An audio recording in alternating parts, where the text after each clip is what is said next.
Good evening and welcome to the June 3rd, 2019 meeting of the Merrimack School Board. If you could please join me for the Pledge of Allegiance.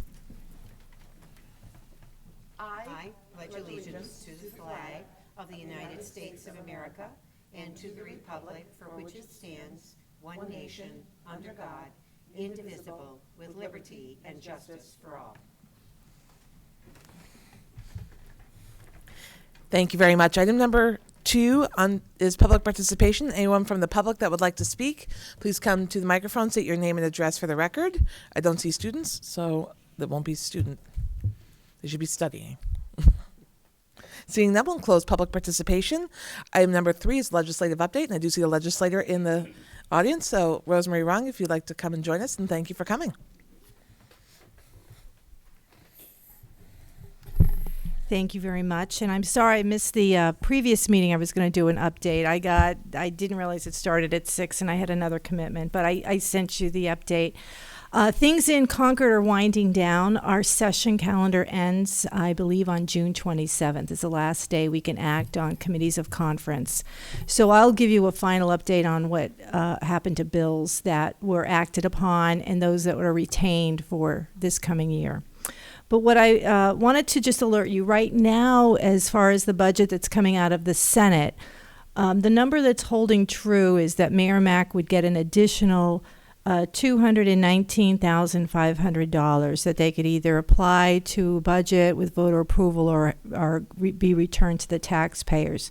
I have no clue what's going to happen. You know, after it goes to the Senate, there'll have to be a committee on conference to reconcile any differences with the House, and then it'll go on to the governors for signature. So I really, that's just where it stands now. But one of the things that's likely going to remain true is that education funding is going to have a bigger emphasis on the percentage of student population that is eligible for free and reduced lunches. I think right now it's 70. It's like it's weighted 70% over and above what it was previously. And so I just want to impress upon the school board that in order for Merrimack to get its fair share of funding relative to other communities, to make sure that we have an effective communication plan going forward to ensure that people that are eligible or that maybe think they are encouraged to apply. I suspect that there may be some people who might qualify for free and reduced lunch but don't go through with the paperwork, or maybe the notice might get buried in a lot of the first week of school things. So perhaps if there could be multiple modes of communication, either a press release, something on the website, verbal announcements at open houses and orientations, things like that, because that will drive a lot of the funding that we're going to get. So I want to make sure, as someone representing Merrimack, that we get our fair share of that education funding. And in order to do that, we have to make sure we have as accurate a reflection of those families that are eligible as possible. The other thing I wanted to mention is, I think several times I've come before the board, I've talked about the process for how a bill becomes a law. And the first part of that, in addition, the first part is really learning, do we need a bill? Do we need a legislative remedy for a problem or an opportunity? And but once we have that, the next thing is to draft what's called an LSR, which stands for Legislative Service Request. Those get drafted. The person who submits it and works with the attorney on that would be the prime sponsor. Following the LSR, they may get reviewed by state agencies. They'll have other people that will sign on as co-sponsors. And then it gets assigned a bill number, and it gets assigned to a House committee if it's originating from a state rep, or it gets assigned to a Senate committee. But the LSR timing is very important, because if an LSR does not get submitted and cleared, it does not become a bill. It doesn't even have a chance of making it into a committee. LSR, the period to submit LSRs is September 4th through September 20th. So what I want to ask the board is if there is an issue of concern to you that you would like to have a legislative remedy, a bill to address it, if we could maybe meet sometime in August or maybe have a legislative session, invite the legislators so you can share what those concerns are and we can move forward and champion that through the bill making process. But the important thing about trying to do this as early as possible is many times there are situations where we need to engage the Legislative Research Office. There may be conflicting language in other statutes. I mean, there's a myriad of issues. So there are other people that have to get involved in that besides the state rep or the state senator. So that's the timing for that. And then just the last thing I want to mention is being in Concord, we are hosted by many organizations that educate us on different issues. And I just picked up some handouts I wanted to give to you. One is a program, and you may already know this, but it's through the UNH extension called STEM Docents. And they provide docents, volunteer docents, to come in and augment a science curriculum, a program. And so I have a brochure I'll leave with you. And then there was also some information we got about asthma and the role of schools play in triggering asthma. And so there are these different posters or handouts that I took a few for the schools. I don't know if you already received them, but if not, I picked them up for you. So that's all I have. Are there any questions? Are there any questions for Representative Rao? Seeing none, we appreciate the updates, and always we'll keep this on our agenda for any welcome information you'd like to bring. Okay, thank you. Thanks.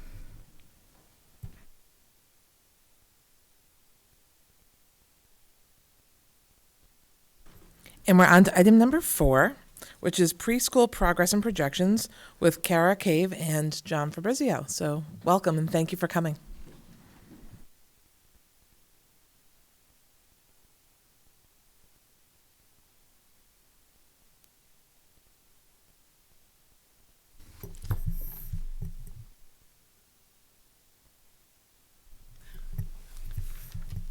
Good evening and thank you.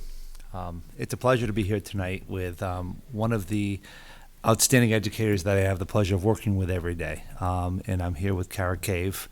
She is our preschool coordinator.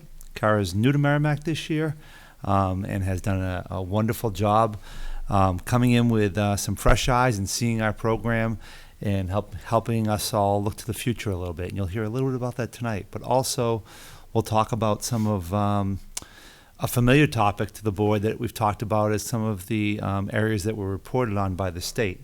But I don't think we've gone into much detail about kind of our preschool program and the growth of it. So tonight's an opportunity for us to present to you a little bit and an opportunity for the board to possibly ask us some questions about kind of our growth and where it's all going. It's one of the more unique things to try to do to project who will be 3 years old and possibly disabled in the upcoming years. So we've done some work at looking at our history to help guide our future, and we're here to share that tonight. So I will turn to Kara and have her start talking about how do students come into our program and where does that all begin? Okay, hi, welcome, thanks for having me. So the process starts with Child Find. Our Child Find team consists of an educator, a speech pathologist, an occupational therapist, and a physical therapist. Children as young as 2.5 years old start getting referred to our program. They get referred to us through their early intervention programs, and we work with the Children's Pyramid and Gateways Early Supports and Services. So once we receive a referral for this child, within 15 days we call them into our program and we have a meeting with them. We invite the teachers and all therapists that relate to any concerns that the family or the child might have. We have a chance to explain our program, introduce Merrimack to them, find out a little bit about the family, the child, and talk about what our next steps are for them. They're still young at this process because by now they're 27 to 29 months. So we just, we say goodbye, we'll see you soon. We call them back in about 33 months of age, and we find out where they're at now, how much progress have they made, what are their needs at this point, and then we schedule testing. So we schedule testing in all areas of domain to find out where they are and what they're functioning at. And then we determine eligibility. And once we determine a child's eligible for special education, we go ahead and write an individual education plan. And we have that all in place by the time they are finishing up their 35th month, so they can start with us on their 3rd birthday or the day after if they choose. So that's a lot of information, and I think that what's interesting about this is, it sounds a lot for one, but when you get up to over 50 students a year that we're going through this process with, it is a lot of organization and teamwork that comes into play, and our team, I give them a lot of credit. They were able to do that. So one of the things that the Department of Education does is, with all their indicators, there's an indicator for this too. And we've talked about every year we talk about our report that we get all those wonderful zeros on. And one of those is indicator 12. And we provided the board with our data on this. And of course, we were 100% compliant on this. And it really, what they do is they look at a window, and they take a window from July 1st to October 30th, and they say, okay, Merrimack, we're watching you, and we're watching your input into the system and who you've who's come in as referrals and you've gone through the process with. And we had students come in, 5 students come in during that time, and 100% compliance, that we met all the needs and all the benchmarks for this to happen. So again, the team should be commended for this, and it's a lot of players to organize and do that. I've asked Kara to talk about another process and another as we move forward, and that's really talking about now, once these students are in our program, we're also monitored, and we're looked at what they call as preschool outcome measurements, or POMs. And we have to every year assess and then report on that. So I'll let Kara first of all talk about kind of what that process is, and then I'll talk about some of our data after that. Okay. So the process with the POMs, it's twofold. For one, it's to identify the effectiveness of special education preschool and see how our programs are doing. And in second part, see how each child is making progress, and to be able to look at that and see if we need to alter anything so they can make more gains as well. We do this with all children, and what's unique to Merrimack is we don't always take our children that have special needs, but we do all of our children, including our typical peers in preschool. When they enter our program in September, we assess them across all scale areas. We do this when they start. We also redo this mid-year to see how much progress has been made, and we revisit this within the last 6 weeks that they're in our program for the school year. And we're able to track the progress that they've made from September until June and be able to see how that works. We compile all this data, and we send this to the Department of Education once a year, so they're able to look at this data, analyze it, and ensure that all kids are making accurate progress throughout the year. So as again, this is another one of those indicators that Merrimack has been able to maintain a very high score on. And what's nice about this is a place that we've seen improvement over the years too.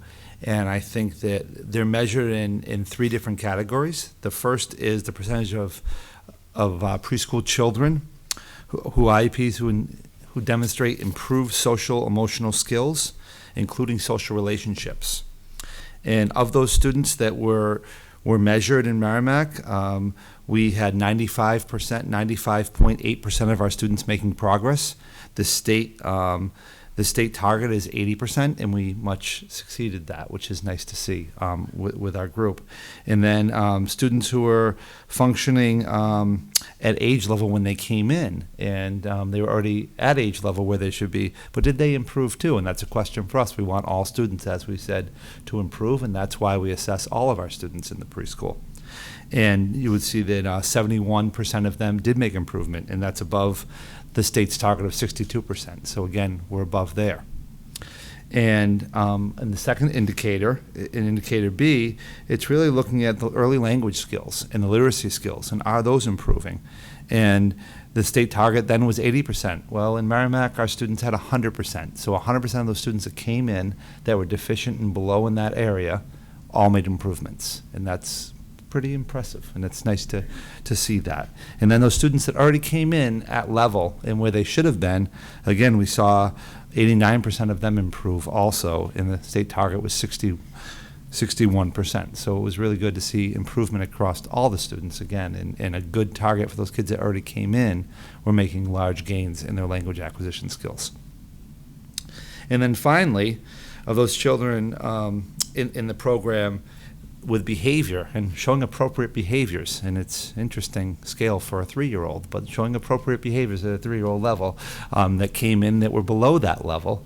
Again, we showed with those students measured, 100% of those students that were below that level improved. And that's wonderful. And the state's target is about 77.5%, and we exceeded that. And then finally, the students who were at grade level, who were at appropriate age level for their behaviors, still showed improvement. We had all of those students that were at their level still improve more. So very nice, strong report here. It shows that the programming in place, and as you know, we talked to the board. We have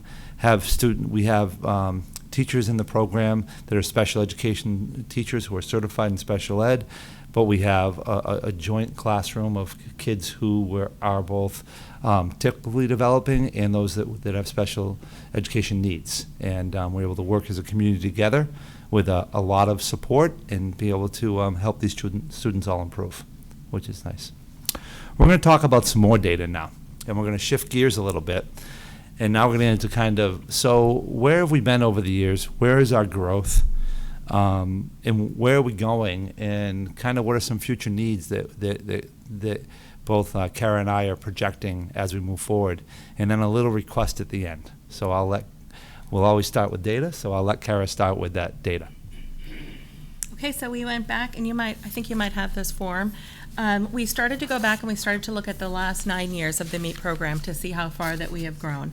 And in the school year of 2010 and 2011, we had a total of 80 students. Those 80 students were made up of 25 identified students with special ed and 52 students that were typical peers. Fast forward 9 years, the 2018-2019 school year, we have a total of 170 students in our program.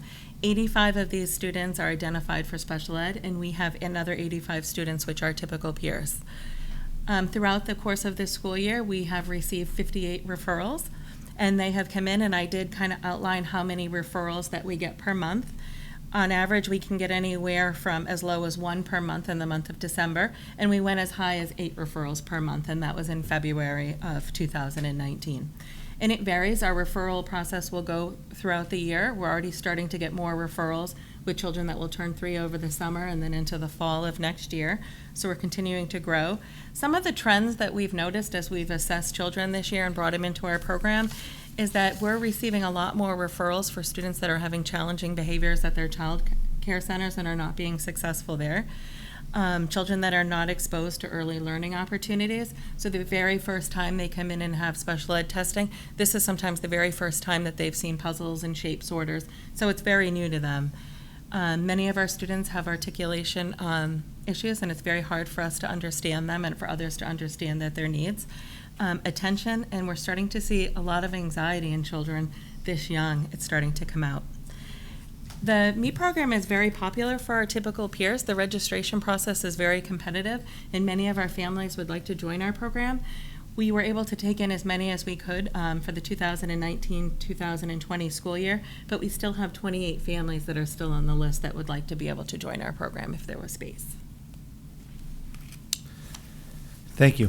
So we have, I issued a memo, and the board all had an opportunity to look at it. And in that memo, I highlighted some regulations and laws that were required under IDEA and under the state regulations to try to maintain. And one of those is try to maintain a 60-40 split with typical peers versus students with need.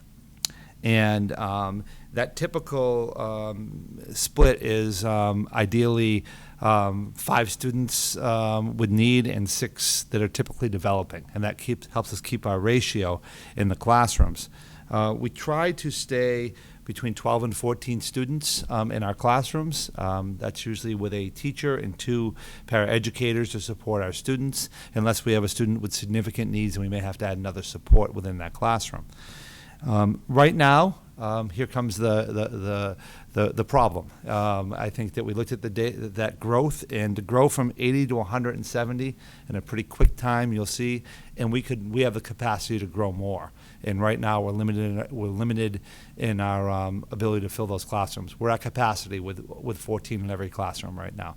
And in saying that, it's time to consider moving forward and adding again. And I think that when I see those 26 families there, or 28 families, excuse me, it says to me, well, what more can we do? And we know the trend of what's coming into our program, and it's a pretty steady monthly trend, as you can see along that chart that Kara was so nicely to develop and put forward. I think that we're at a point now where we anticipate and know already some students coming out of early intervention right now, and we have an idea we have more coming our way in the fall. Because as again, we started with the process, and we start this process at 2.5. So we know some kids at 2.5 right now are already identified, and they're coming our way. And we're trying to really stay on top of that and be aware of what the trends look like. So at that, we are requesting another full-time preschool teacher to be at Master Cole Elementary School, and along with that, 2 paraeducators to be in that classroom. I think that that will allow us to maintain programming for students. It will maintain our required ratio and allow for some of these typical families to join our program. Now it's time. Any questions, please? Okay. Are there any questions from the board? I'm seeing a bunch. So I see Naomi, Andy, and then Cinda. Thank you very much for being here. Nice to meet you.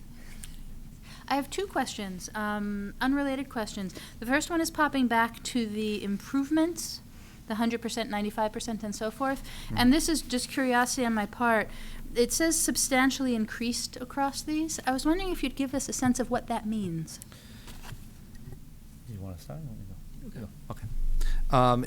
It means that when we began this survey and began these things, we were looking at numbers that were below those state averages. And I think that over time we've increased to a more significant ratio. Like we have now maintained a significant increase in these, and each year we've maintained to be able to go up and trend upward through these. So it's saying from when we began this process, and I want to go back to say it was early on in my first couple of years is when they started reporting out this way of this data. We've significantly increased through that. So there's been some really nice growth. Thank you. Okay, and the other thing was, so you have this marvelous info that you gave us on the numbers of students and the increase in students in the MEET program in general across coded and typically developing peers. And I was curious if you could contextualize that, if you could contextualize that nationally, as in there are certain areas of disability that are just skyrocketing across the board. And I'm curious if that's something we're seeing specifically in Merrimack or if it's a broader trend. So I wish I had solid data to show, and I don't. I have hearsay data, which is never the best kind of data, but it's what I hear in talking to other directors. And again, this has been, as you can see, it's a little bit, these are large numbers, and this is some things that cause you to say, hey, is this just in Merrimack or is this going on?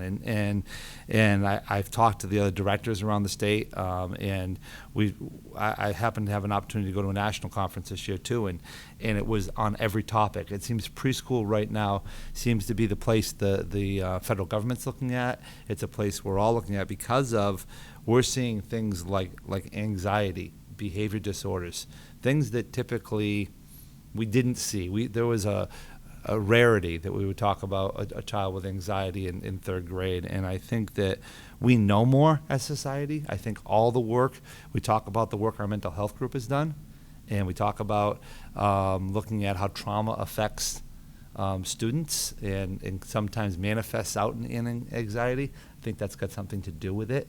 And I think so, although I don't have hard numbers, I would say, is it a trend? Is it on the radar? Yes, nationally it is. Andy?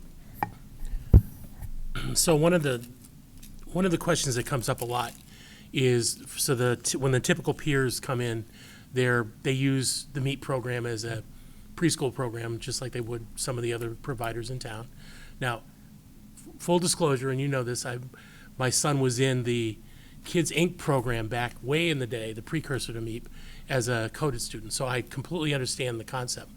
But I think there's a lot of lack of knowledge around the way that tuition is charged for the peer students in that, and sort of how you go about calculating the tuition, and will this increase of what you're asking for allow this entire wait list to go in, or one proportion? What is the influx of peers that would go in, given the two requests that you've made?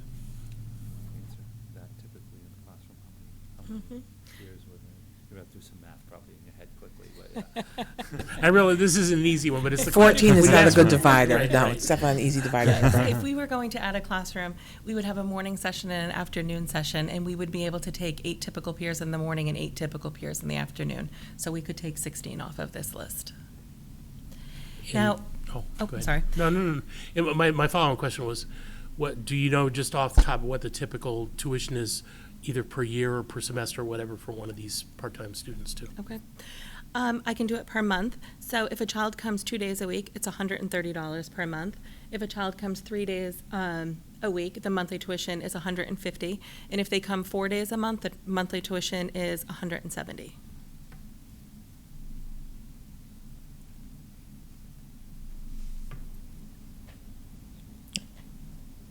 You're set? So just so I'm clear, 4 days per week you meant? Mm-hmm. The monthly tuition is only $150? 170. 170. So 130, 150, or 170, depending on if you come 2, 3, or 4 days, which is great for our Merrimack families because it's a cost that's significantly lower than a lot of the programs in town. Which is part of the rub I hear from people that think that we're giving which is why there's a belief that there's so much pent-up demand to come to the program because it's so inexpensive. Just, that's a comment more than a statement. Mm-hmm. You're set? Cinda, I think you're next. Can you remind me how long we've had the MEET program, where we've done the typical with the? at least it's At least 20 years. yeah, Okay. because Sheila was in. Or with Kids Inc. Yeah. Okay. Yeah. So I thought it was a really long time, but when he said So Kids Inc., it threw me for. my son is 22, and he entered the program at 3, so he was there 19 years ago, so. Okay. All right. And then my second question is, can you, I know you've mentioned this before, but at a high level, can you talk about some of the benefits in the, as the kids that are involved in this program experience, so typical and those that are getting early intervention, type activities. Can you tell me how that affects their learning as they have a trajectory through their? So I'll start with environmental, and I think that's the place that I think is the most important to start with. Students comfortable in their environment that develop relationships and learn better. There's a lot of data and research around that. And I think when you can bring a 3-year-old and a 4-year-old into school, they know where the nurses are. They know who the helpers in the building are, who the principals, assistant principals are, the paraeducators, the teachers. They have exposure to the playground, the exposure to the environment itself throughout the entire building. That alone in the learning, they know where the cafeteria is. They get training on how to function throughout the building. That alone, environmental, is a huge benefit to start in our program. Then the exposure, we talked about some of the PALMS data and the exposure to behavior management ideas and how to function within the society and the rules within the society when it comes to our behavior and our social emotional well-being. Then we start with the academics. I think those all come precursor too. And we get into the early numeracy and literacy skills they're being exposed to right away. They're getting exposure to language itself and read to and exposed to literature through digital literature and literature through being read to every day and functional jobs they have within the classroom, and that whole living in a community and being part of a community and working as a team. That all starts really early on, which just now manifests more into our full-day kindergarten program now, and then on to their other formal education. A couple questions I have. I know that you mentioned there are people in queue that you know about that aren't necessarily recorded on this chart. So is there going to be a need possibly mid-year when these kids age into the program for additional staff that you may come back to the board about? You want to answer that, like we can talk about tennis and I think that the needs that we're asking for today will be sufficient throughout the entire school year. Okay. One new thing that we're going to start next year is we're going to start a play group. So it's going to start right in September, and it's going to be for children where it's not their 3-year-old year. So that means that they might be turning 3, say, October 1st or October 15th. So they'll have that year and then 2 more years in our preschool program. So we'll invite them into our program once a week for 2.5 hours. They'll be present with a teacher, a speech therapist, and 2 motor therapists will come in and do activities with them. Introduce them to the school, introduce them to the therapies, and then after that first year, we'll transition them into a 3-year-old program where they will come. Excellent. And then the other question, and obviously it's not something you would have compiled for tonight's presentation, but where do the kids go the other half of the day, and do you have any full-day kids with the preschool program because of the IEPs that they have? Okay. Yes, one of our classrooms is full day. It's our classroom with the students that have a diagnosis of autism or have challenging behaviors that weren't successful in other classrooms. So they will come full day and they'll have lunch with us as well. The other programs come 2.5 hours. There's a lot of students that come from the Y. Some are staying home with their mothers, and then just a variety of local child care centers. They go in the afternoons or in the mornings before they come Gotcha. to us. And the reason for the first part of that question was, what's the collaboration, knowing that you're trying to set those environmental behavioral expectations, and are there ways that you can collaborate with those other providers, especially, and even reinforcing with parents, which of course you can do, but especially with institutionalized care, to make sure that that consistently they get that reinforcement. So Kara comes to us in her previous role from early intervention and has very strong relationships with all of these providers. And it was one of the things that has certainly helped Merrimack and helped us and helped her in her role, that those were previously established for about 9 years, is that right? Yeah, about 9 years. About 9 years. And then I think that's lent to that it's a first name basis. It's when we call Lisa Tippy Toes, well, Kara knows Lisa. So it's kind of, hi Lisa, this is Kara. And it brings us along a path that's much more friendly and much more about relationships. Excellent. And I just led into a question as well about the full day. So students that are in the full day program, what does the day look like for the kids who are typical and with their learning environments? So the full day program is for students with need, and it's our only special ed program per se in the thing, and a self-contained program. So those students necessarily aren't in this integrated 60-40. It's more for their needs. Their needs are more severe. It needs more intensive therapies. There's a board certified behaviorist who works in that program full time and helps consult with the teacher to really help program for these kids so they're successful in school. So they wouldn't have kids coming in and out throughout the day from different programs. No. Great. Okay. Those are my questions. Marge. I just wanted to add, when you asked the question about working with the other preschool directors, that one of the things that we did when we were proposing full-day kindergarten is a year before. So in 2017, 2018, we invited all the preschool directors to come and be with us to talk about their programming and the programming that we had in mind, and because they were offering some programming for 5-year-olds as well. So we wanted to talk in terms of what our intention was to make sure that they were not hurt in any way, and so that we could understand what their programs were about. They very much helped us to get full-day kindergarten without question.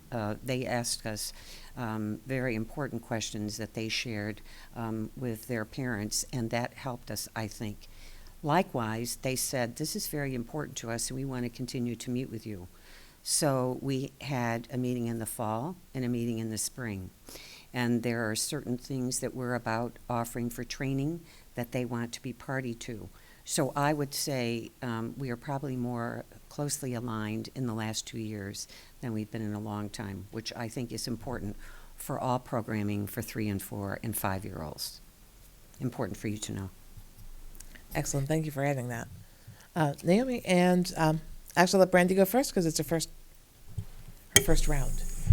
So I've had the pleasure of working in the building for the past week-ish, and today in particular, I had an opportunity to work at Reed's, subbing in a classroom, and I want to say thank you. The program that I saw today was incredible. And it really genuinely touched me to see how well of a program that's designed for these children, how much you can see them grow.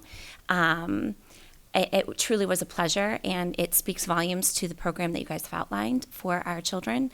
And I just want to say a huge thank you, because our children are extraordinarily lucky to be able to be identified that early and to be in a program where they're cared for in the way that they are, and set on a course for success starting at such an early age. So I commend you guys, and I really do appreciate all that you do to make it such a great learning environment for our students at that early of an age. So thank you. Naomi. This is kind of circling back again, something that occurred to me while I was listening. A wait list for typical peers at 28. So am I understanding correctly that that's pretty much just the size you want it to be? That number of additional students would balance to the 60-40 more appropriately than you have a balance now?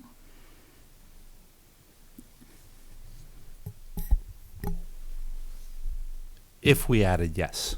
So that's so right now, no. If we add, yes. So that's the reason for the request, is to rebalance again and bring in the typical peers. So it isn't an issue of there being a glut of individuals beyond what would balance the classrooms who are interested. It's a question of updating the current proportions. Right. Correct. Thank And the fact that when we update the proportions and equal them out, we know we're going to fill the students of needs within a year, but we also have some ideas of how not to overfill, which is kind of where we are. Thank you. Are there any other questions? Seeing none, I think there's probably an ask of us in this, because there was. So with that, I assume at this point you're looking for a decision tonight so that we can post and hire, knowing that the summer months are going to be a challenge to do so. I would say we're prepared either way the board wants to go, whether you feel comfortable in waiving the 2-week rule, whether you have enough information. If you don't have enough information, you need to wait. We're prepared for that as well. Excellent. So on that note, I know that we are getting into the peak hiring season for teachers. I don't know how you feel about the data presented tonight, if it gives you what you need to make an informed decision. But I think that the more time we give to find qualified people at this juncture, I think the better candidates we're going to be able to attract. That's my personal opinion. So if you're comfortable waiving the 2-week rule, I would be very comfortable waiving the 2-week rule if someone wanted to make such a motion. Andy? I'm not going to make a motion. Okay, but if you But want to I'm weigh in willing on to that, entertain it. please do. So in general, because I understand what the MEET program does and the value and everything, I'm certainly not opposed to what's being asked, because we have to react and be able to address the needs of the students that are coming in. However, one of the things that would help me and others and help the program in general, I think, is that as a part of the preparing for the next fiscal year, that we take a step back and look at the tuition that we charge for the peer group, and in particular, if it's a defendable tuition, that we explain why it's a defendable position. I think sometimes people think it's a cook number behind the table, and I'm sure that's not what it is, but I'd like us as a board to get input from administration as to what it is. Is there an opportunity to charge a little bit more, to offset? I mean, a rough back of the napkin, if you assume that the full-time teacher is the one largely that will be working with the peer students, and the 2 aides, the support would be there with the students that need the needs. the tuition covers less than half of what the full-time position would be. So I guess the question is that a right amount we're charging just generally? Can we defend it? Can we advertise, talk a little bit about that? To me, it's not going to prevent me from supporting a motion, but it's something I think we as a district just need to be able to put that information out there, so. Thank you. Is there anyone that would like to make a motion? Naomi? I move that we suspend the 2-week rule in making this decision. Okay. And would you like to move the motion? Do we need to move separately on the 2-week rule, or can it be Nope, done it together? can be done with it. So Okay, you can and- move waiving the 2-week rule. And that. We approve the hiring of an additional certified special education teacher at the cost of $65,000 and 2 paraeducators at a cost of $30,000 each for the 2019-20 school year. Thank you. Is there a second? Seconded by Andy. Are there comments to the motion? Cinda? I just have a question. So when I look at the amount that's outlined in Mr. Fabrizio's letter, I see the special education teacher at the cost of $65,000 and the 2 paraeducators at the cost of $30,000. So is there additional amounts on top of that that would be benefits? It's inclusive of the Benefits are included benefits. in those amounts, yes. Okay, thank you. Okay. Are there any other questions or comments on the motion? Naomi? Just a thought. Andy, I completely agree with you. I think that discussion on the structure of the program, learning more, both to appreciate it and to understand it, would be very, very helpful, but that can be separately than the decision as to whether or not staffing is needed at this time. Right, that's why I say it's not going to prevent me from supporting this motion, but it's something I think we just need to do as a matter of course, so. Okay. So seeing that, we'll put the motion to a vote. All those in favor signify by saying aye. Aye. Opposed, none. The motion carries 5-0-0. Thank you very much, and we wish you all the best in finding those perfect candidates for a great, successful next year. Thank you all very much. Thanks so much. We are on to item number 5, which is the request from Mastrocola Elementary Preschool to be part of the National Survey of Early Care and Education, NSECE. And I invite to the table Susan Ballesteri Beaudry, how'd I do? You did very well. And Nancy Hilliard. So welcome both. Hi, I'm Susan and Nancy. So the NECE, for short, study, the U.S. Department, do I have it on here? The U.S. Department of Health and Human Services commissioned this study back in 2012 for the first time. And prior to that, they hadn't looked at the early care and education in the United States in 20 years. So what we did in 2012 is we interviewed center-based and home-based daycares and parents. They passed, some legislation was passed, some programs were instituted. Based on that data, they've commissioned this study to see progress made on those programs. And also they've expanded it. We talked to, I think, 8,000 center-based programs in 2012. We're doing 10,000 across the country. We're in 50 states, and I think it was less in 2012. Mm-hmm. And also, we're also speaking with neighbors, grandparents that watch kids perhaps for free after school. They found in 2012 that was about a third of daycare providers, and they were not talked to. They were kind of off the grid, if you will. And so that's what they're looking to do in 2019, 5 years later. And the information will be used for any policy decisions as far as what the federal government's going to do to support and finance any early education programs across the country. So really what they want to do is they want to take a snapshot of what early education in the United States looks like today. It's commissioned again by the Department of Health and Human Services, the Office of Children and Families, which is the agency that administers the child care subsidies across the country. Tad? I'm just really pleased to be working on this study. 50 states, very complete. We're talking with the workforce, from the 10-hour-a-week high school student who's interning to directors of childcare centers, home-based centers. What is it like to provide care? What do you need? What's your background? what's keeping you in the field, and what's hindering your participation.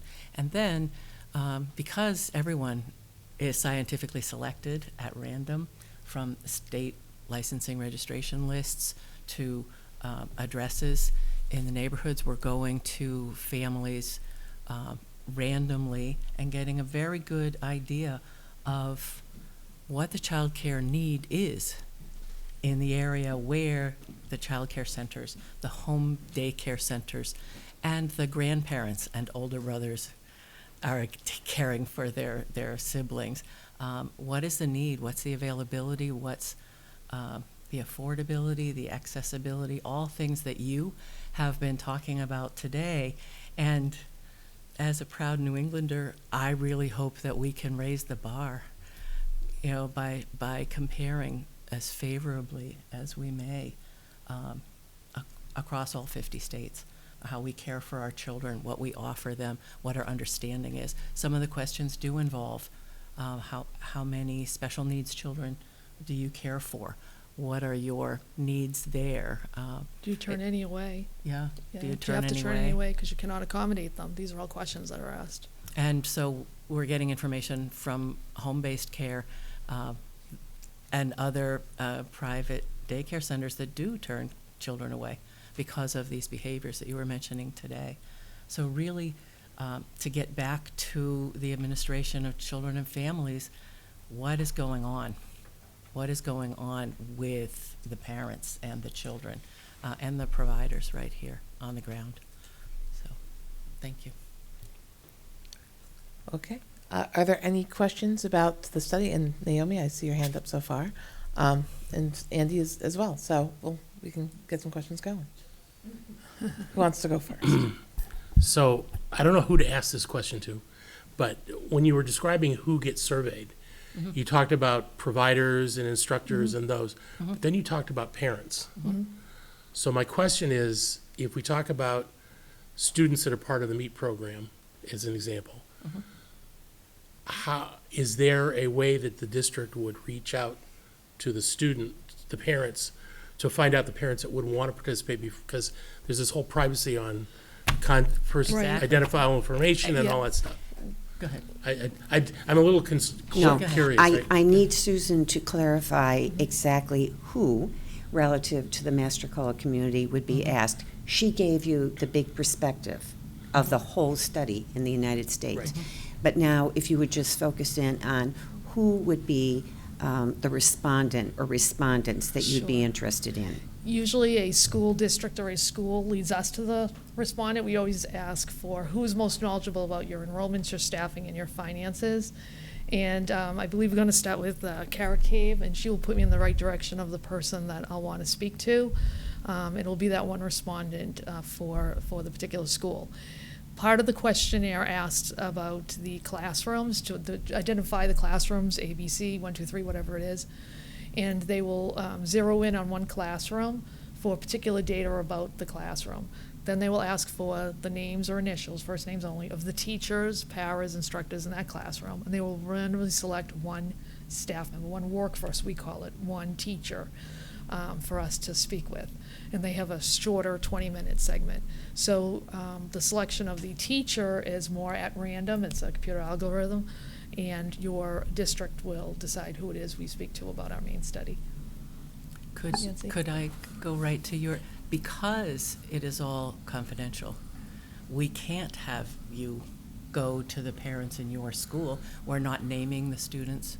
We're not identifying parents or even identifying, the results will be reported statistically. So your program won't be identified in that chart, graph, table. So independently, we're talking to parents by going to randomly selected addresses so that the parents we speak with, the families we talk to in the area we're investigating do not necessarily have any relationship to any of the schools, and we won't be providing each of you names. So, just to be clear, from a school district perspective, the only request will come down through administration to a potential classroom, to a potential teacher, and then it stops. Correct. And the survey that you would do for parents is like you go in a phone book and say, I'll pick these names. I mean, Yeah, how do you find they- out? it's I mean, They provide, it's the computer algorithm, they look for areas, and then they randomly select addresses, and we actually go to those addresses with the screener, and we determine if there's young children in the household. They may be in an early education program, they may not. They may be in a private center, they may be in a home-based center, they may not be in any childcare at all. So they don't use any connection to the data that school Absolutely not. districts keep in terms of. Absolutely not. So we Okay. present aggregate data back to the U.S. Department of Health and Human Services. Any identifying information, such as the name of your teacher or the name of your school, is actually held by NORC at the University of Chicago, and it's not passed on with the aggregate data. We also have a federal certificate of confidentiality, which is not available to every study. You have to apply to the federal government for that, and what that means is our respondents cannot even be identified in a court of law. So if a parent gets randomly chosen through that methodology and they choose to share data, it's up to them, but you never do anything with the information on the school or the teacher or anything like that, if they choose to share. Correct. Okay, but it's never, it's they're pushing, it's never, okay, Right. okay. And it's also, with this system, it's also important that we find households where there are no children. Right, that So that was we my other can point. have You could go confidence. knocking on my door and find I have all grown kids, right? And it's like. And I thank you very much, because you've given us more confidence in the numbers. We understand are in an area. They want what a the full need is. snapshot of what it looks Right. like. I think right the now. important part is we as a board, as well as within the state, privacy and data sharing is really a hot button these days. So understanding the logistics of the way it's done is important to understand. So thanks. Naomi? So that covers part of my question, and Marge, thank you for asking for that clarification, because if I'm understanding correctly, any parent involvement has nothing to do with your request to us. Correct. It's a separate part of this much, the much study. larger project, and you're simply asking about the district's involvement. Correct. So the only piece that I have that I'd be curious about is, do you ask for the teacher's consent, or can they We opt do. out? Yes. And do you have any safeguards as far as that ultimately they're reporting on their place of employment, which brings some risk to them potentially? So how you handle that piece?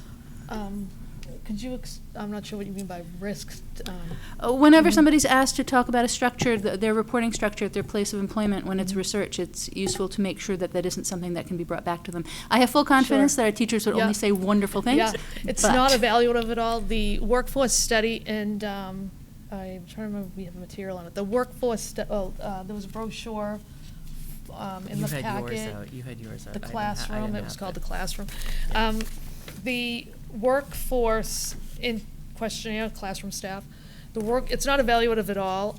It does ask for their background, how many years they've been teaching in their program, how many years they've been in the industry, why it is they do what they do.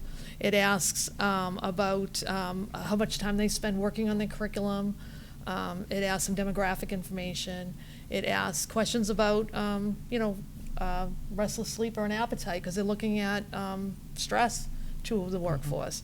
So it's really not related. This is what I think maybe when at the end it says if you looked for a new job in the last 6 months. I think that's probably the most workplace related question, if you will, in the questionnaire. But these answers won't go back to the program either, because each of the Their instruments privacy is is separate. protected as Yeah. well. Yeah. Thank you. I was reading in our packet, so thank you for sending the material way ahead of schedule. And on the letter that you sent on the back was a summary of the program. And the item number 2, and I feel like I'm a broken record tonight, it said the NSECE will be conducted between January and early June 2019. Yes. And I happen to notice it's early June 2019. They have extended us to June 30th, I believe it is. Okay. Yeah. Because it is pretty early, but it wasn't very specific. They did extend it. The school year caught up with us quickly. It really does. Trust me, we understand. So with that, is there also we're seeking a waiver of the 2-week rule on this? Again, if you felt that you had enough information, I said to Susan, I am not about to speak for the board. However, it understands the time crunch you're under. So again, if you feel you have enough information, that would be very helpful. If not, they understand they have to wait until the 17th of June. Excellent. And it sounds like it will take about a day to get this taking care of soup to nuts once it's identified? The, what we call the center-based, probably about an hour, and the workforce for the teacher about 20 minutes. The question is, I think your end-of-year date is June 18th, so it's access to that teacher that's really at So a little risk for pressure us. on us there too. So with that, I don't know how the board feels. I feel that this is exactly, especially when you're looking at the support from the federal government to get this data, I think it's definitely non-impactful to our district, and it's impactful to education as a whole. So I'm in favor of it, support of it, and if you're comfortable with waiving the 2-week rule, it would also not be of concern to me if we did so. So with that, I would, Andy? So one of the reasons I asked my probing questions was to get all that out of the way, to understand if there was any conflicts or anything like that. So based on that, my comfort level is that I'd like to move that we waive the 2-week rule and allow this survey to be, the Merrimack School District to partake in the survey. Is there a second? Seconded by Cinda. Any questions or comments on the motion? All those in favor signify by saying aye. Aye. Opposed, none. The motion carries 5-0-0. Thank you, and good luck in your Thank you very studies. much. And thank you for the work you do. Good evening. you.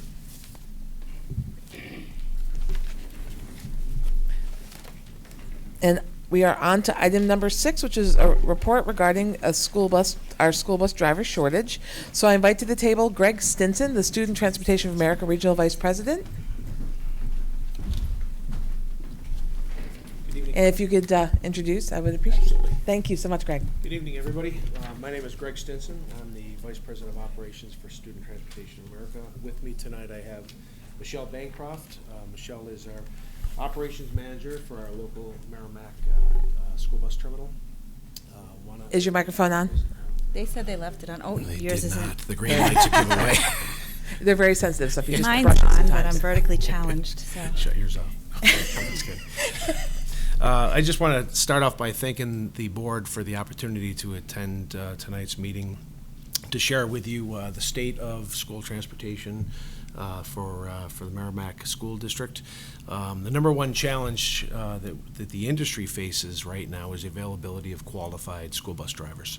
That challenge has affected us locally, I would say, more in the last couple of years, as we've had we've averaged 25% attrition rate. So we have been charged with, in a very regulated industry, identifying, training, certifying school bus drivers, basically 25% per year. We've responded in many ways.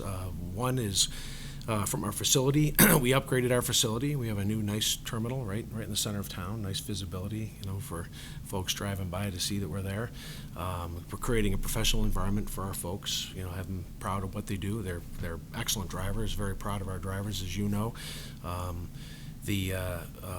Additionally, we have maintained high increases for them every year. As a matter of fact, tomorrow's our school at the safety meeting, we're going to roll out our increases and give them our increases early. Typically, they get them in September, but I would say the last 2 years, we've provided for them in the spring just to give them a taste of what they're going to be returning to.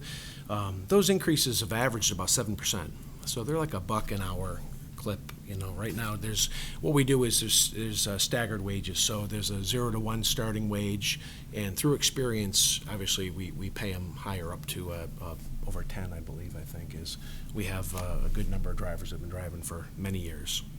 Lorette, I think, has been driving for 44 years. 44 years, so God bless her, huh? She's very sharp, too. She's driving the grandchildren of the children she once Isn't drove. But again, in terms of response, we have brought on a couple of full-time driver recruiters to help support just in the state of New Hampshire alone. We operate 12 locations across the state, about 650 vehicles. And what we've done is, through these recruiters, is been to take the burden off the operations managers. The focus of the operations crew is to make sure that we have safe operations. We have people behind the wheel every day trying to cover everything we can with sports trips, charter trips, etc.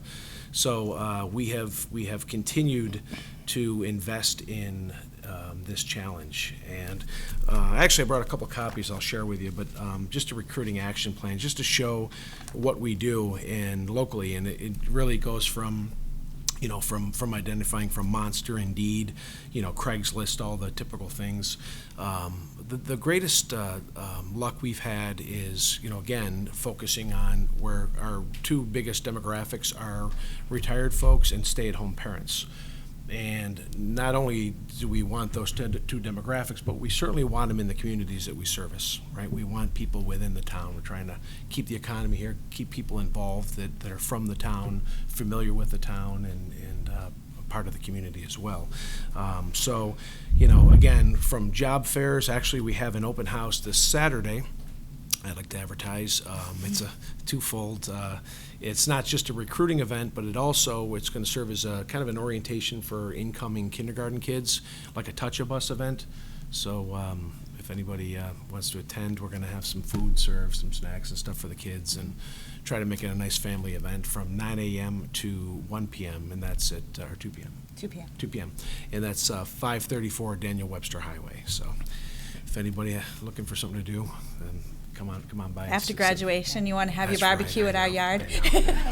Probably not the best time. Anyway, so again, in terms of just responding, really we have just continue. We kind of look at it just the more exposure you get out there, the better chance you're going to have in finding folks to fill these positions.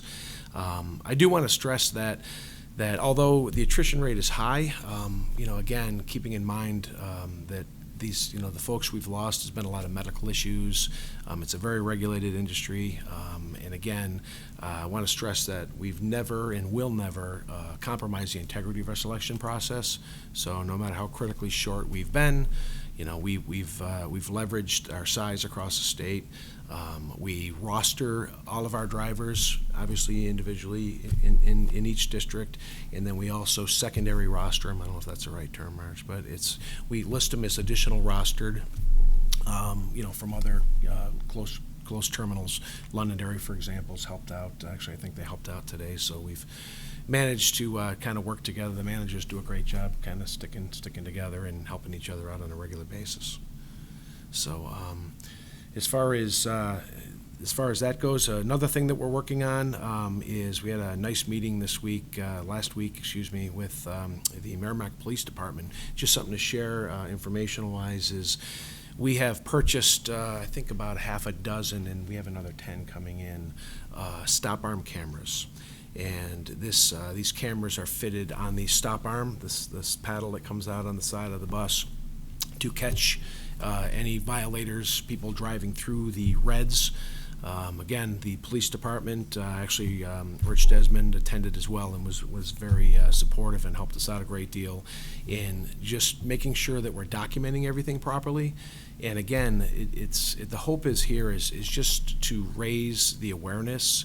And I think people get confused with divided highways and where they can pass, especially in places like Daniel Webster Highway. By Budweiser is a huge one because it's four lanes and you have to stop no matter what. Yeah. So again, we talked about maybe doing some public service announcements for the fall, and again, just the more information we can get out to the public and can hopefully save a tragedy. We've seen some horrible things happen nationally the last year, and again, I just want to stress the support of the community in the town of Merrimack Police Department and helping support. As a matter of fact, I don't know if I should say it, but the very next day after our meeting, actually, I understand that they gave out 2 tickets, so they had a couple police officers out supporting it. So, very happy about that.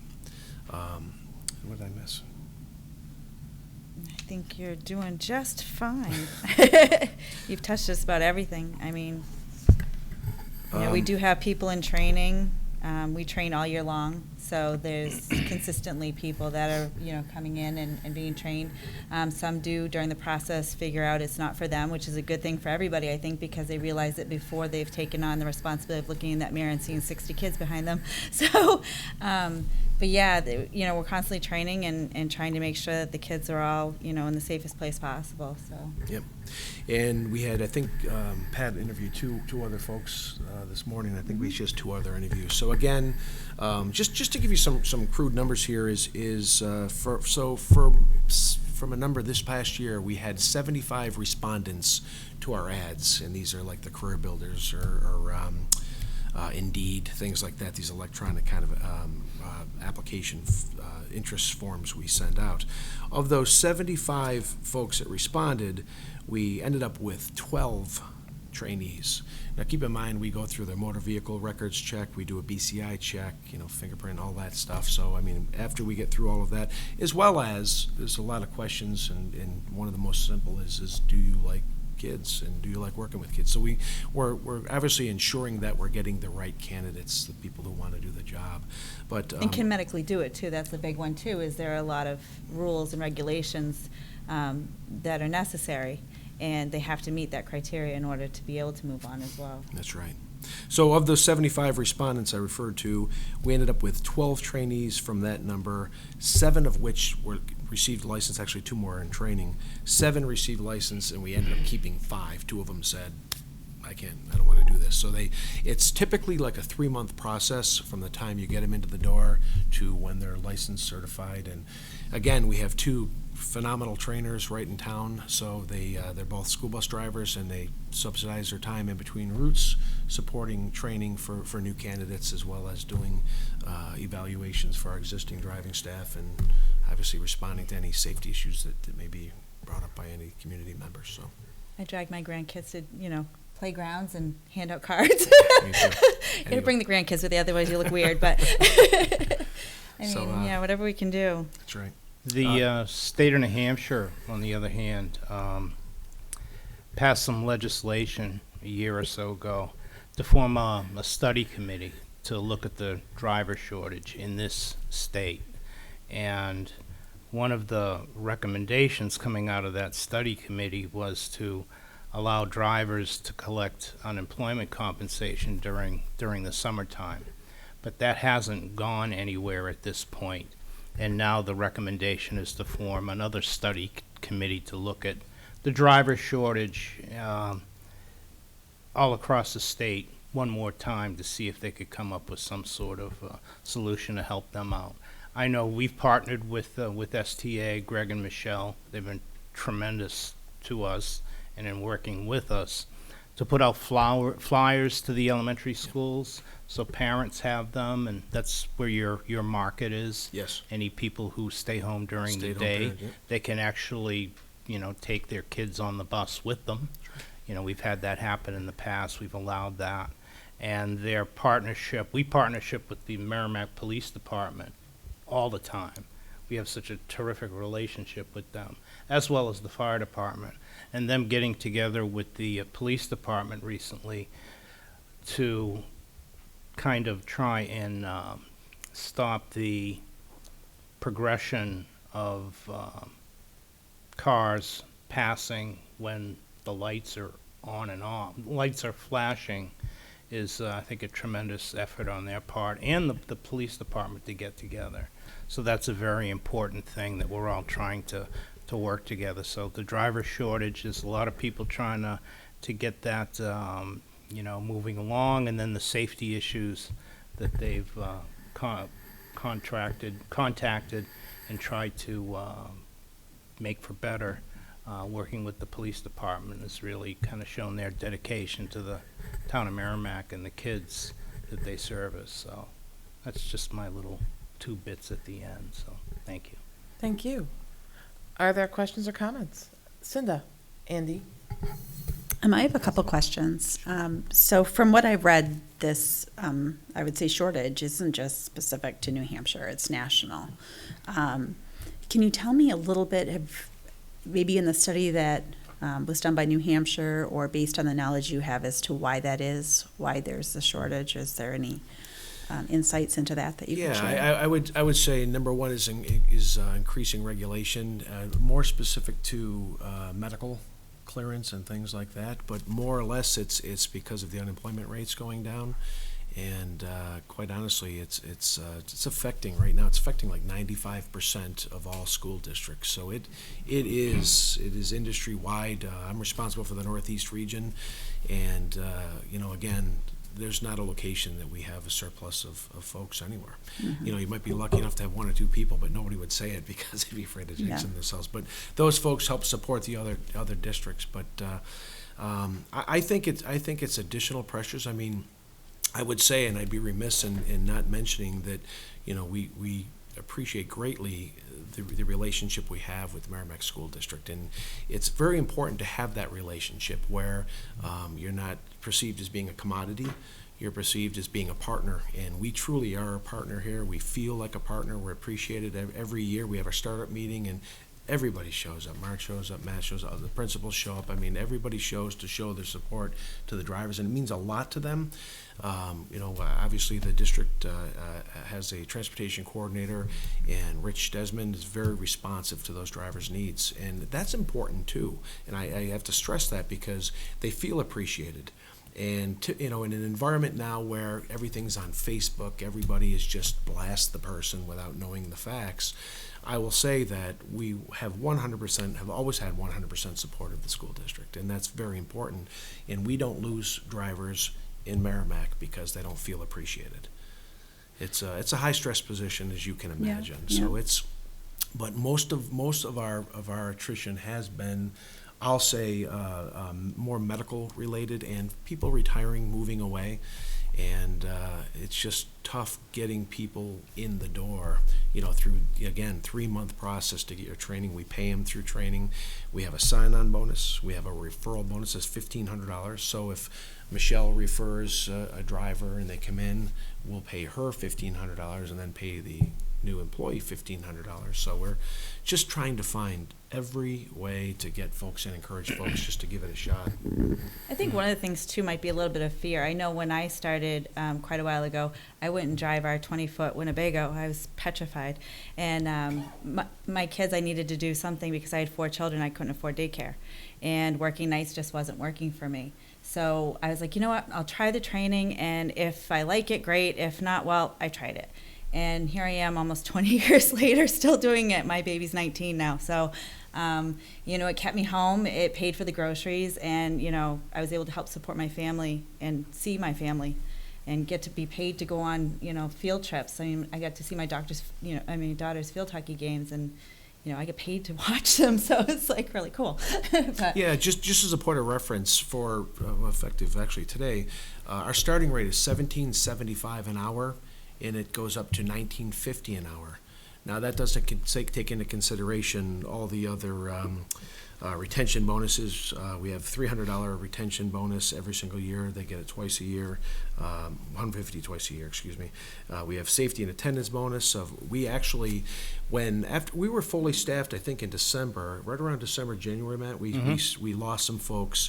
And we immediately doubled the attendance bonus. We were giving them $35 a month. We said, we'll pay you $70. Like, you know, not, you know, if you're well enough to come to work, please come to work. And, you know, they found ways to maybe schedule their dentist appointment on a you know, in between their routes, or maybe on Saturdays, or hair appointments, whatever matters they had to attend to. But that's helped a lot. And again, I think the answer is just being responsive to our drivers. We have monthly, it's probably not monthly, every other month or so, we have a quality assurance team we get together with it was 10 people last month, excuse me, and we just talk about, you know, just anything from the driver's room to, we talked about the safety issue with the stop arm violations. And so it's great dialogue, and it keeps them empowered, and they feel, again, just like the district supports us, we just want to make sure we're responsive to what issues they face.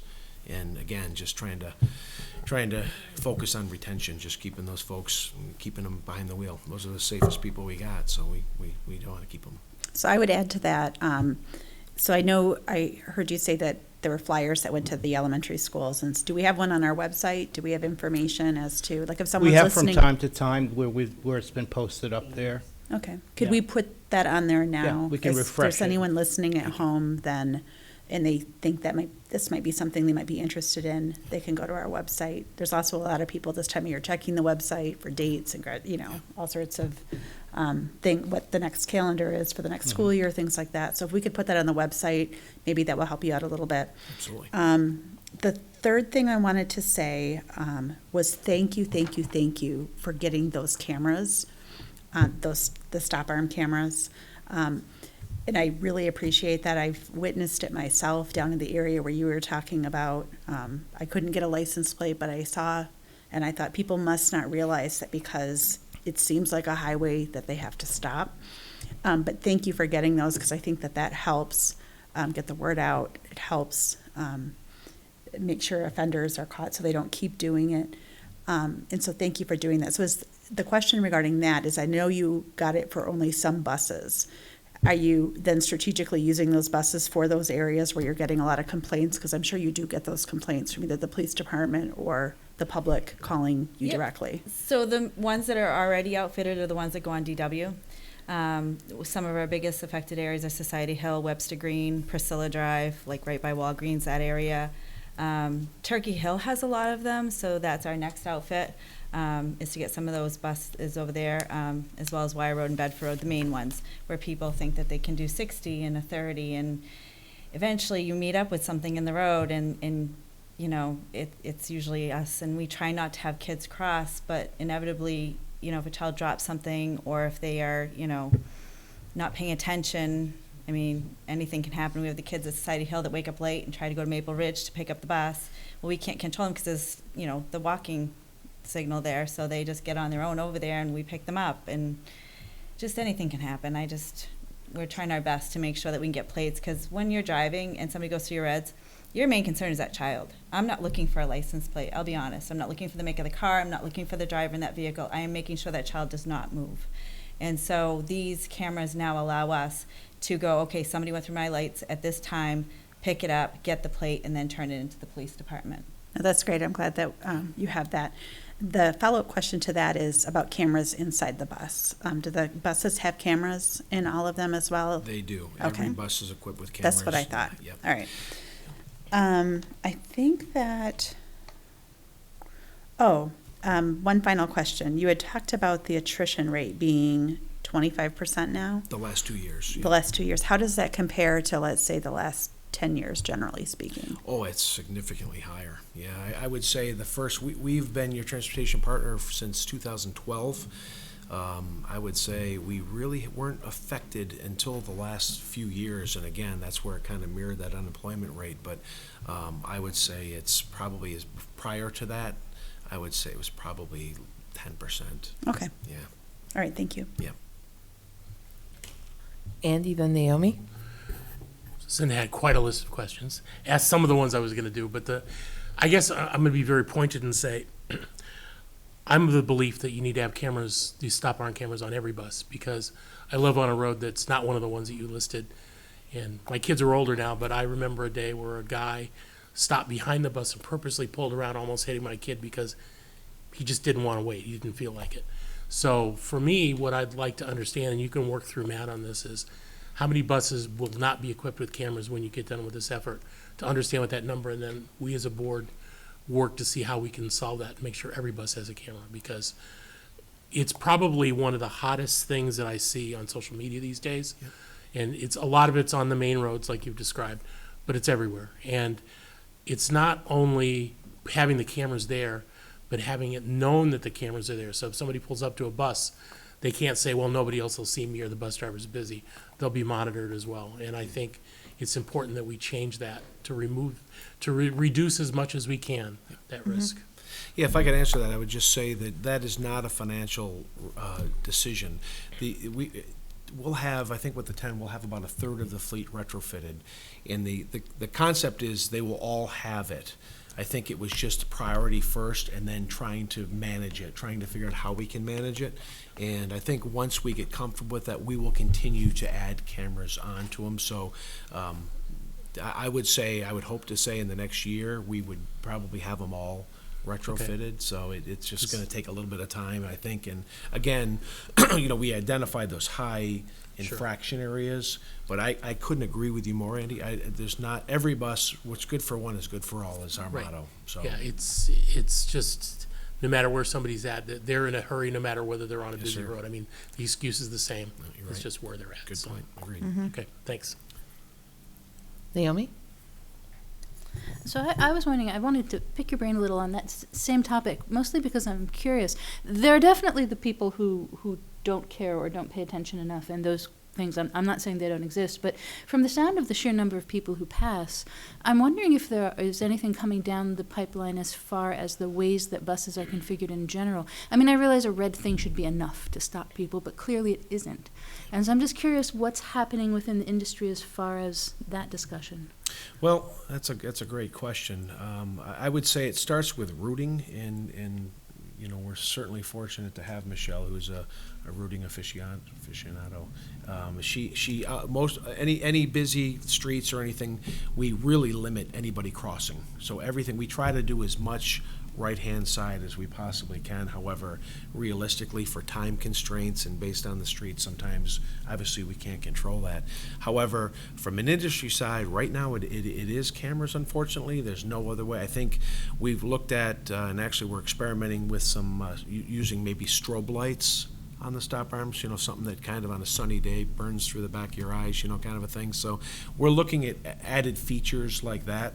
So I would say in the last 12 months in the state of New Hampshire, they had the Operation Safe Stop last year was in, I think they used Bedford as an example, I think, where the governor came down. They had a big kind of a public event just trying to raise the awareness of folks blowing through the stop signs. And that's a really good point, Naomi, is that I mean, I'd like to give people the benefit of the doubt in that they're not deliberately doing that. They're just naive or ignorant is the better word, that, they're on their phones, and which is no excuse. But I would like to believe that, folks wouldn't deliberately do that if they know what potentially they could cause. That's the hard part about getting through the public, is that at the end of the day, nobody wants to be responsible for hitting a child. I really believe nobody thinks when they're doing this they are going to hit a child. They think they're just going to pass a bus and be done and get their reward. There is always a child near a school bus, always. So the potential for hitting a child is, 99%. All the kids in this district are my kids, and I get very mama bear about, anybody driving through those reds. It just, I don't understand how a few seconds of your day can really be worth a child potentially being harmed. It just... The safest place of outside of the being in schools is on the school bus. However, those loading, unloading zones are the most dangerous, and for that reason, so. But we'll continue to support those, as technology evolves and as it becomes available, we'll continue to respond. We have, every year we bring in newer fleet. We try to update stuff, and in this technology, in this case, we're focusing this year on that stop arm technology. So we'll keep you posted on our progress with that. Andy? I have a question that I, as a driver, have had for like 100 years. I've been driving for over 40, so it's not that far off. If you've got a school bus, let's say they start off on Turkey Hill Road, and they're stopping every fifth house or whatever it is, and you're in the queue behind the bus, and the queue gets longer and longer. Is there any protocol that you work with drivers that say, after you've stopped like 20 stops and you're still on the stretch of road, do you pull to the side and let the traffic go by and then recreate the queue again? Is there any general? So in the state of New Hampshire, there's a law that suggests that we, after 5 vehicles, need to pull over. The side to that is that we have to pull over fully, so it has to be so far off the road that you are not impeding traffic.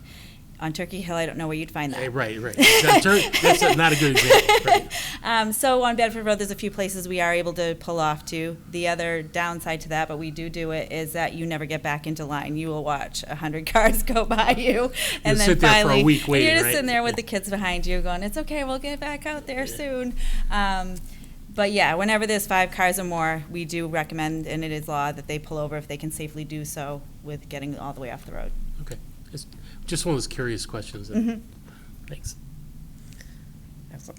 And a lot of the questions I had weren't asked, so I know you mentioned the 10 cameras. What's the total number of buses you do manage in the district? So there are 36 currently, 36 home to school routes, and then what, 3 Volks? So 3 Volks, yeah. yeah, so And ideally Gate it's City. 40. We have 1 combined right now due to the driver shortage, so Okay. we're currently operating 39 routes. Okay. And then I know that we have Representative Rung here, and I know one of the things we talked about earlier this evening was LSRs, and then what Matt mentioned was about unemployment benefits for bus drivers. Now, it may not be a district because we do outsource to a private company, but that may be an area where you may want to engage with Representative Rung to talk about where there might be a possible maybe unemployment benefit legislation. I'm sure, it would be great for our district if that happened, but, as a private company, it would be something you'd want to work with her directly on. If I could just qualify, Sure. our drivers do collect unemployment Correct. over the summer. They do. They do, They okay. do. However, one of the issues is they're non-exempt from having to apply for other jobs. So they'll get sniped over the summer they're forced to go interview. So we do lose some of those folks through that process. The school districts who operate their own buses do not qualify, and that was Matt's point about the unemployment. But there's volatility of return in the fall that you need to be sustainable if they're required to get another job, and that other job obviously creates the volatility that you're going to lose. And that happens. And we're trying, and again, there was some legislation, we're trying to get some support in terms of having them exempt, for seasonal employees, even though it's 10 months out of 12. Right. Yeah, I'm sorry, I misled you a No, little bit that's on that. But still, But it's still relevant if they're You finding have to jobs go and we're and losing them to other actively companies. seek work, so Right. you could get that job that takes you away from driving a bus. Right, and no one by wants to seeking keep work. changing jobs Correct. because it doesn't look good on your resume, so. The one semi-resolution was that they went from 12 weeks to have to search for work down to 9, but we are still out over 10, so Yeah. they still have to look for work, so. Okay.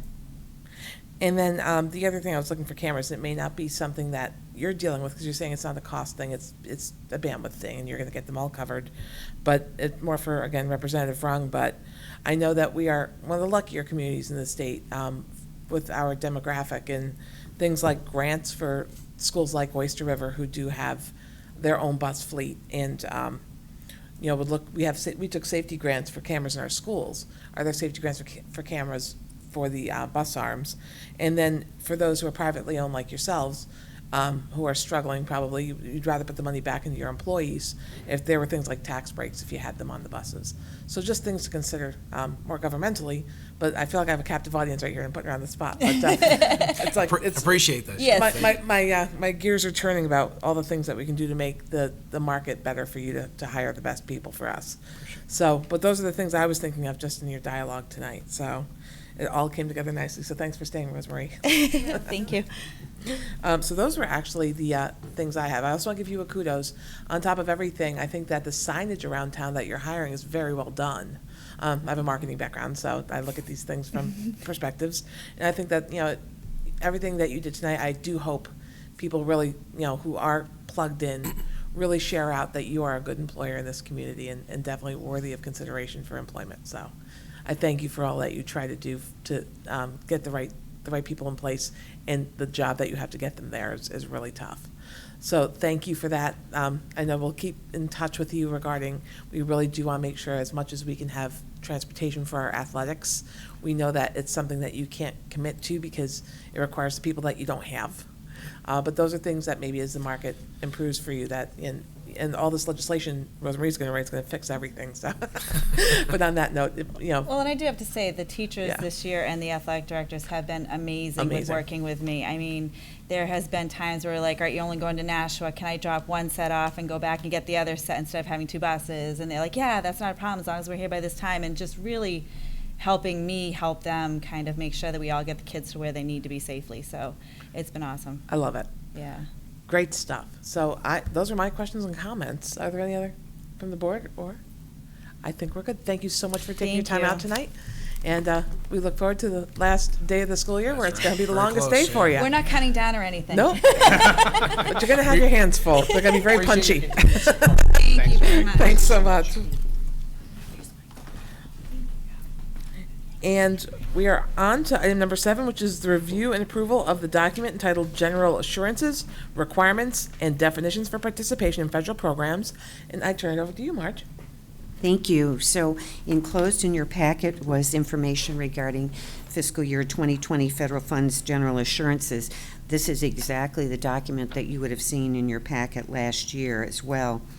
The Federal Compliance Officer, Tim Carney, at the New Hampshire Department of Education, has requested that the 16-page document be shared with board members.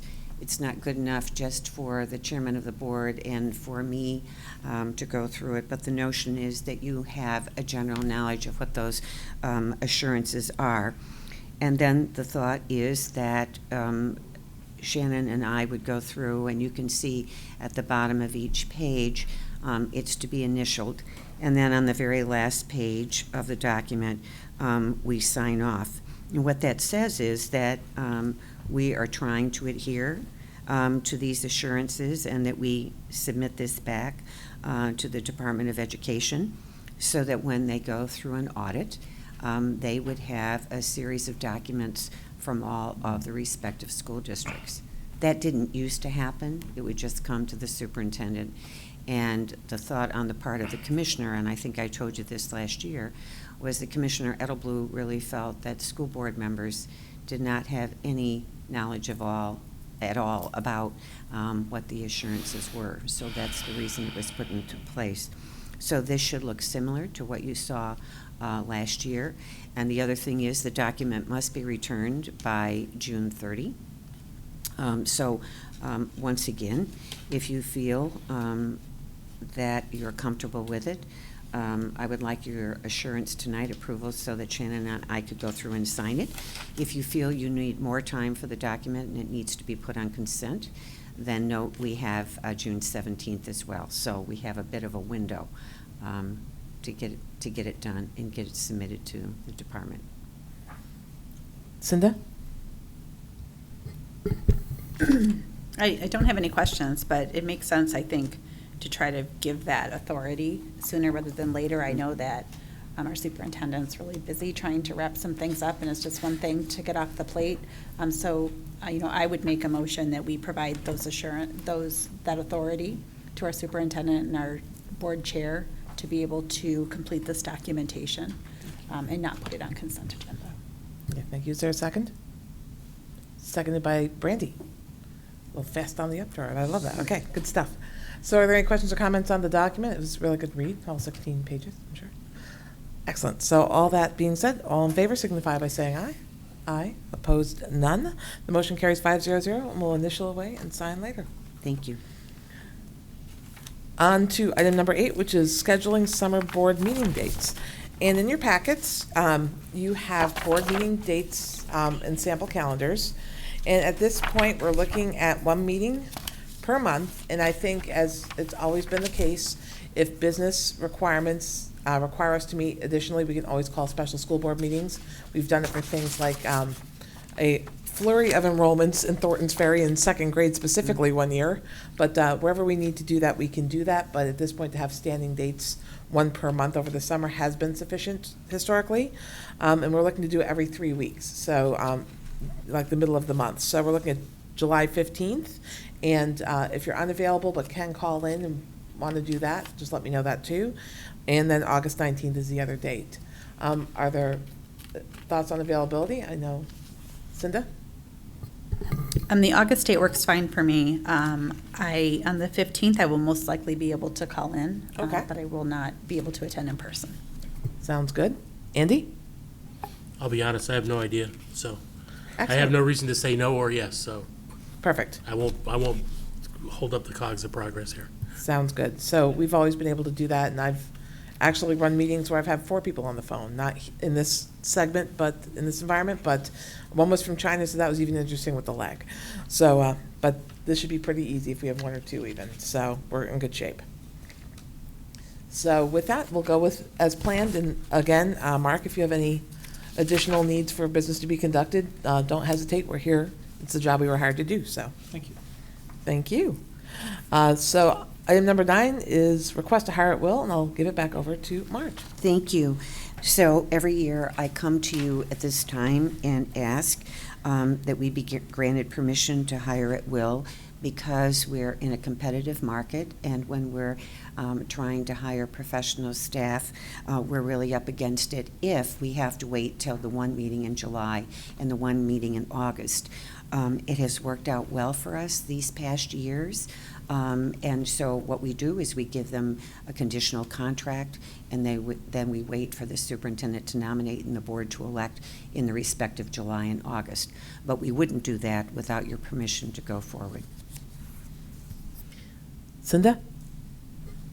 I'd like to grant I'd like the board to grant the request for the district to hire at will during, is there the particular dates?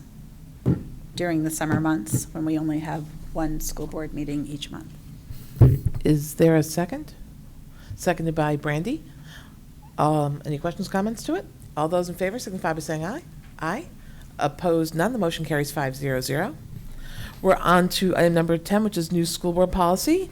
The second reading of the data governance and security policy with Marge.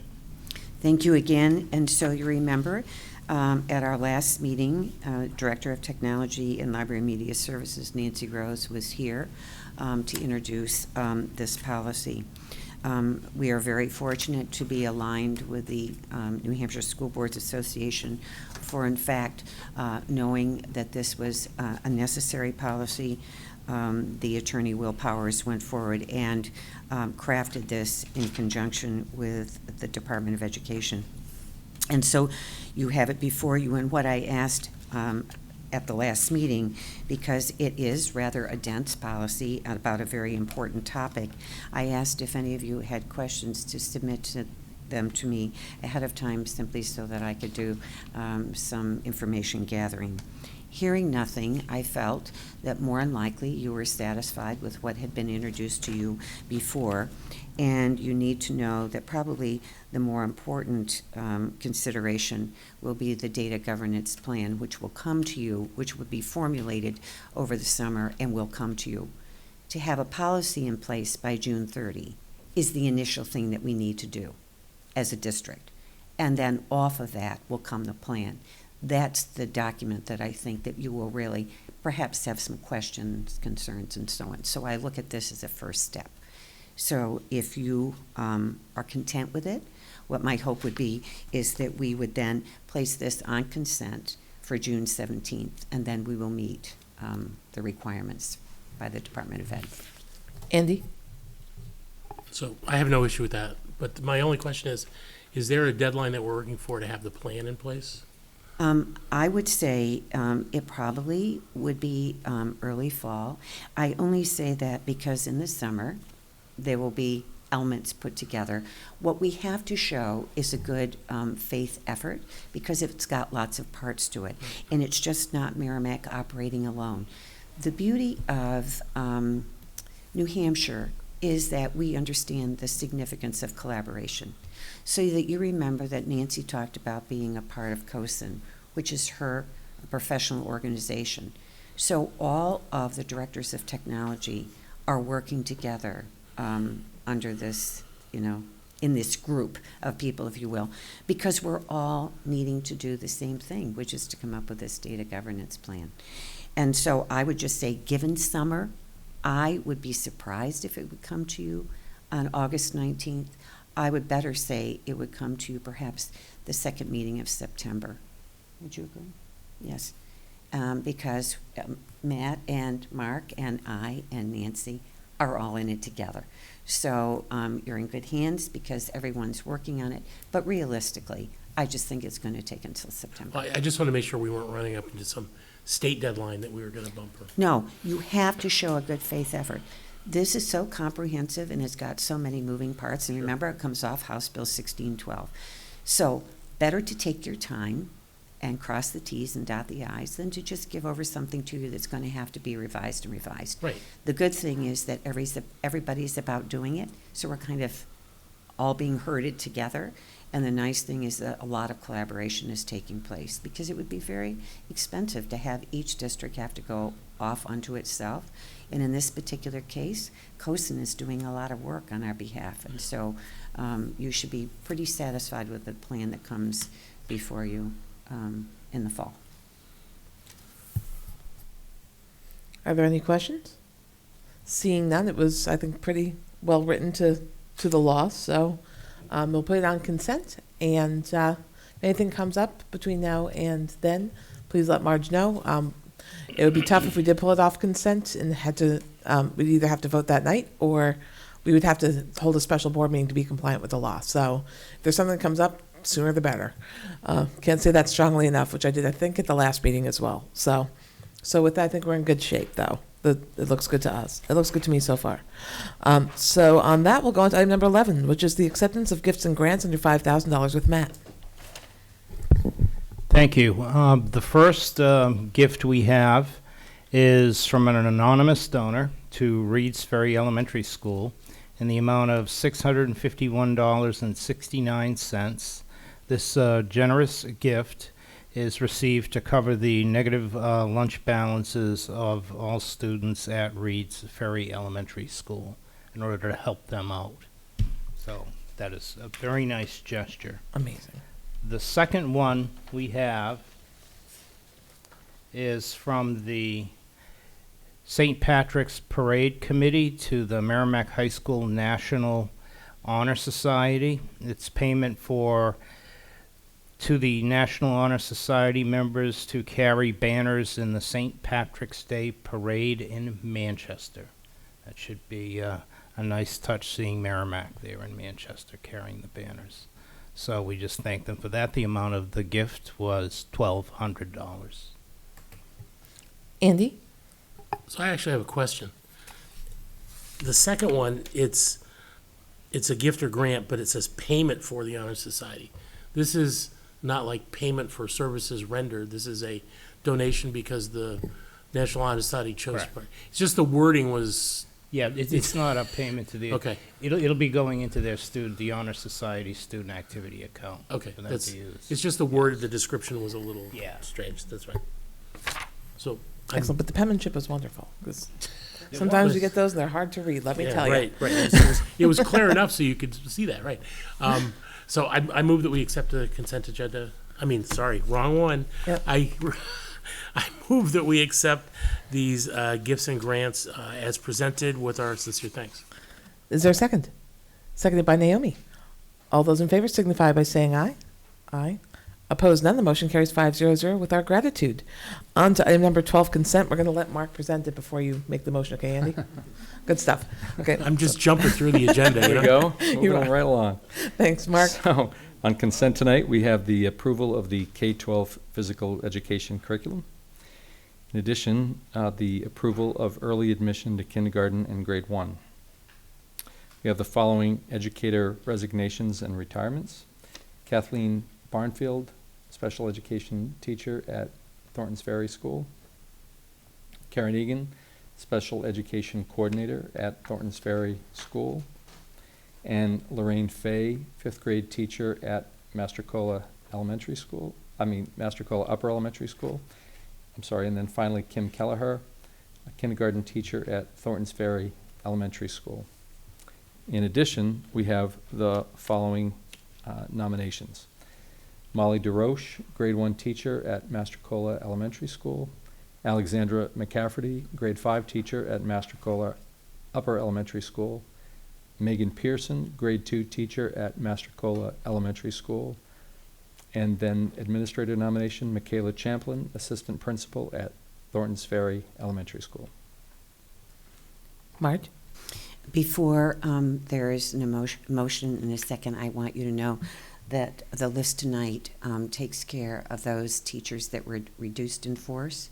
So they have been hired back, and so we have no one now on the reduction list, and I thought that was important for you to know. That's great news. Thank you for sharing that. I'll let you have it and not even offer it to anybody else, Andy, so. As long as I don't say gifts and grants, we're all set. I move that we accept the consent agenda as read. Is there a second? Seconded by Cinda. All those in favor signify by saying aye. Aye. Opposed? None. The motion carries 5-0-0.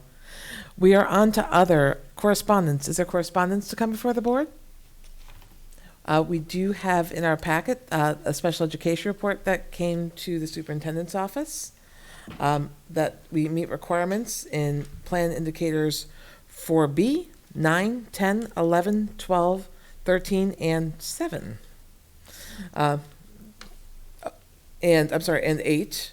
Audit findings were corrected with the timeline, so we are actually working on all cylinders with meeting requirements. So we are in good shape. And then, other than that, I did have one that came to me. I received a contact from a citizen. She has adult children who did not go to Merrimack, but she's concerned about students with food instability at home. I've already reached out to administration, and we're talking about options we have as a district to see what we can do to provide an environment that will maybe offer support to that space. So it's something we probably can't do for this week, but something maybe we can start looking at short-term and long-term. So is there any other correspondence come before the board? Seeing none. Comments? Are there any comments before the board? Marge. So the comment I wish to make is that you'll recall that in your budget for 2018-2019 was some funds for our SROs to be able to go off and have some specialized training.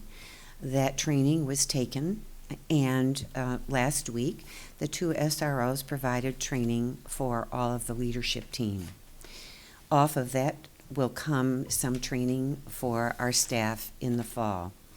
I have called Deputy Chief Brian Levesque to tell him how well done the training was done by Mike Murray and Tom Prentice, and I just wanted you to know that that had happened because it was a promise made and a promise kept. Thank you. And I have one other. I know last year this time we made sure as a safety alert that there was the longest day hot dog sale that's in the parking lot that is Our Lady of Mercy, but heavily used by the school district. And it is Thursday, June 20th, so it'll be 2 days after the last day of school. But if you're going to the schools for any reason, it'll be from 11 a.m. to 7 p.m. And it does benefit the Alzheimer's Association. So they will be selling hot dogs right in the parking lot and raising a lot of money. They actually ran out of hot dogs by 6 o'clock last year. It was like 1,500 hot dogs. So a great fundraiser and right in our backyard. So a little plug. Yes? One more? Oh, please do. So the superintendent brought to the board's attention a few weeks ago about a recognition that our district received for its work on mental health. And I'm pleased to share tonight that the district has received yet another recognition. Amy Larkin Perez, who is the Phys Ed and Health Chair at Merrimack High School, nominated the District Mental Health Committee for Outstanding Achievement to the Governor's Council on Physical Activity and Health. They recognize outstanding achievement in that area every year. This is the first year that mental health has been included in the Governor's Council on Physical Activity and Health, recognizing that a student's emotional health is as integral to their success in school as physical health. And so that nomination was reviewed by the Governor's Council, and Merrimack School District was awarded the Outstanding Achievement Award for its Mental Health Committee, and we were up there on Friday and received this recognition. And so I just would share this with the board in recognition of that continuing acknowledgement of the important work that not just Merrimack is doing, but districts around the state are doing. So we're really pleased and proud of that committee for its trailblazing work. Thank you very much. Marge. And I just want to commend the reunion committee at Reeds Ferry Elementary School for conducting a 50th reunion that I think was really quite special for all that attended on Saturday, June 1st. I think the estimation by the police is that there were between 750 and 1,000 attendees if you counted the 4 hours that it was ongoing. And it was just wonderful to see teachers and administrators who had worked at Reed's Ferry from the 70s and the 80s and the 90s to appear and come together, which I think speaks volumes about Reed's Ferry Elementary School. I think the furthest may have come from Atlanta for the event. So, what an excellent event, so thank you. There was a walkway actually commemorated at that event that is right at the circle with the flag, and there were some sponsorships for that as well from the community. So it came at no cost to the district because alumni wanted to give back. So I thought that was wonderful. And there were sponsorships of bricks as well from families and friends of the Reed's Ferry family.